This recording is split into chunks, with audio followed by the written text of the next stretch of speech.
Hello, Grandmasters. Mike from the WCA. I want to take you 4 o'clock birds on a little bit of a journey, show you something you did in class, and then I've added a bonus video to the blog where my new favorite teacher, Aviv Friedman from the St. Louis Chess Club, he's all over the place, but I mean, some of the lectures he's given down there are just absolutely wonderful. I think they're so instructive. He actually did a 3-game series. One of the games was the Smyslov-Karpov game that we started with from class on Sunday from the set position. This was a variation that could have come from it that we discussed in class. Let me take you through the opening. I'm going to go in lightning speed.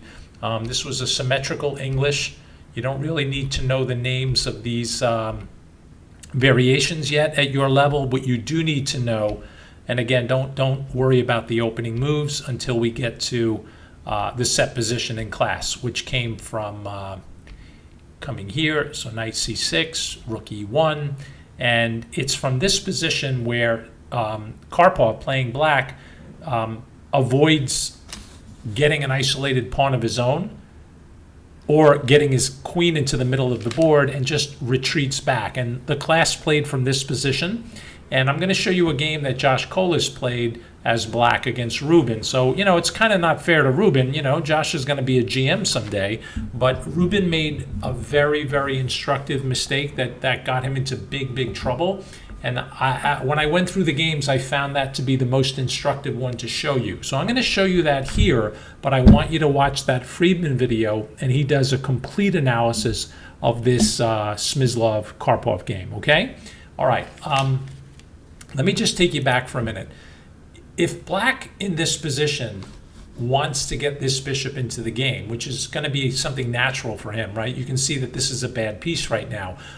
There are always little tricks for white if you try to do it prematurely. For example, if you play b6 now, white can take, and you know, say you grab back with your pawn, you get hit with bishop takes h7, king takes, and at your level, you should see how to get your piece back.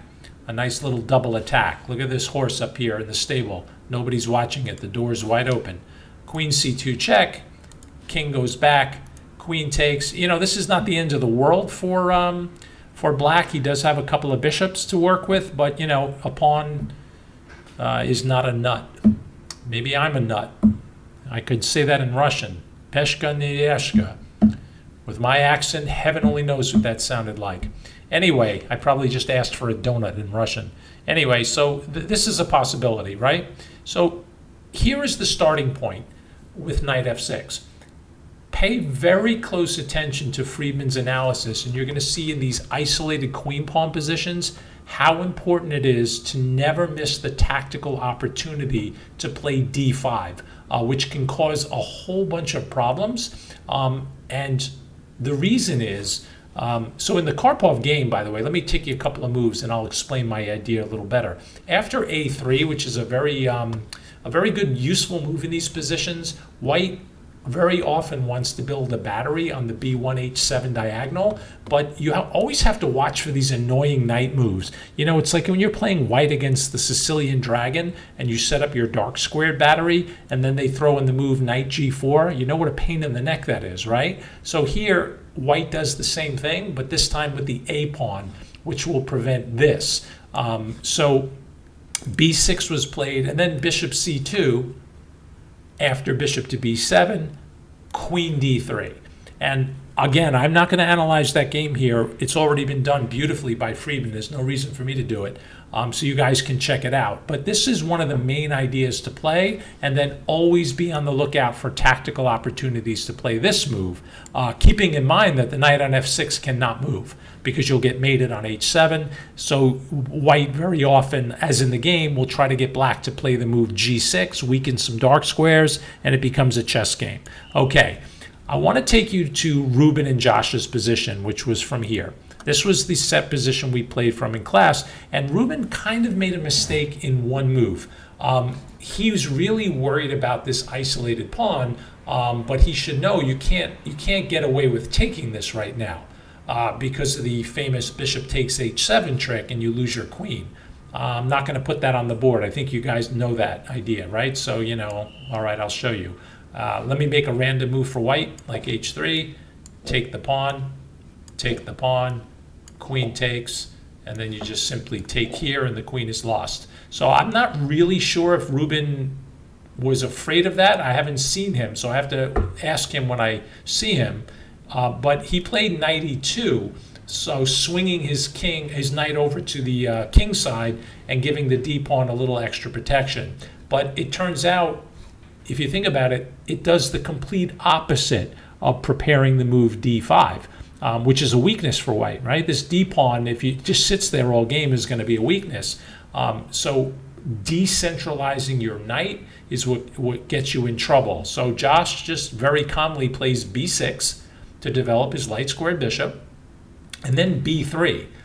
So Ruben is really, really going into defense, bishop to b7 with the move bishop to b2.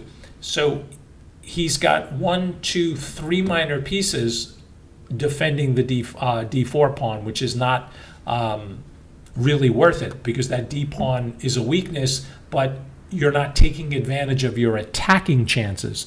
And if you think about that for a minute, if you go way back to the starting position, white was more than willing to play this position, right? So they took on the isolated d pawn. For what purpose? Ben, what purpose? Yes, Ben is pointing at me right now, because every time I say the word purpose, every now and then I'll say, for example, if I go, that move was for a defensive purpose, which is very different than a defensive porpoise. For some reason, I think it's funny, and so does Ben. So every time I say the word purpose, he points at me. Well, hopefully you're still listening. I haven't lost anyone.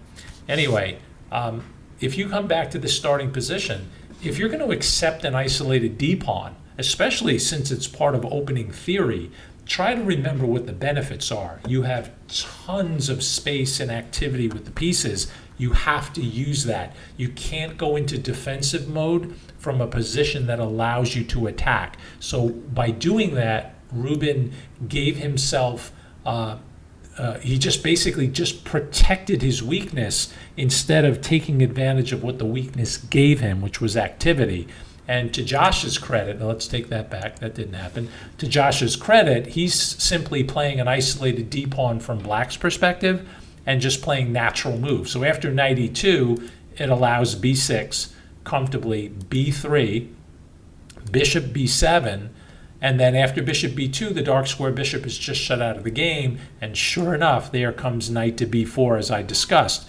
This has the dual purpose of coming into d5 if necessary, but more importantly, he's coming after this bishop. So white's not going to have time to make the battery, and black is saying, look, this is a good bishop. You have a pawn here on d4 that's not moving anytime soon, kind of locking this bishop out of the game. When I move my knight to b4, look at the dark squared bishop on b7. This thing is an absolute monster. So Ruben kind of compounds the error.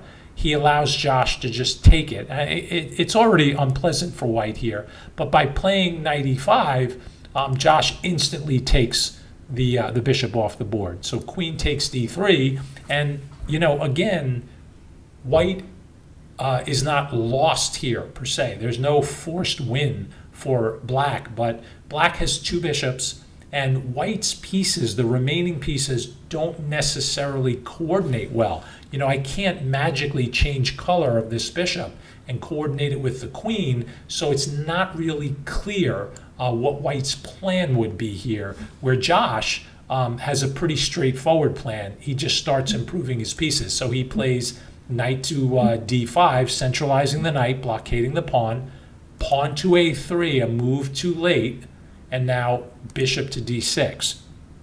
So these pieces are centralizing.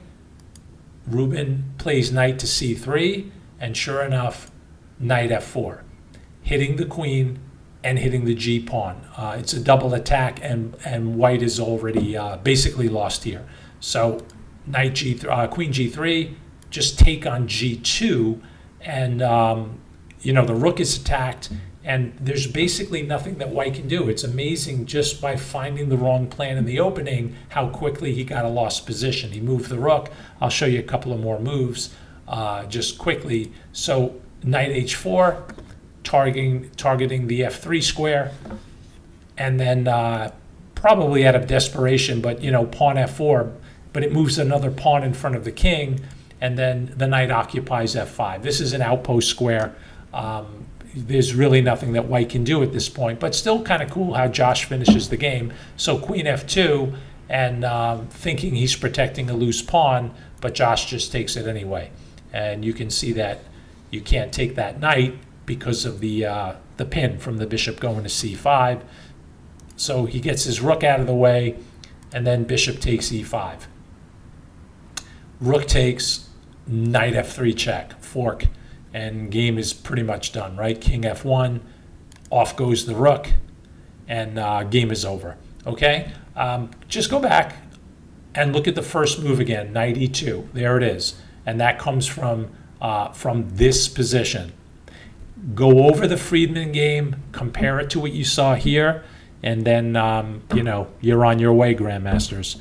This is a short video because the other one has a much more detailed look at the game, okay? Happy Mother's Day to all the moms. We'll see you birds in 2 weeks.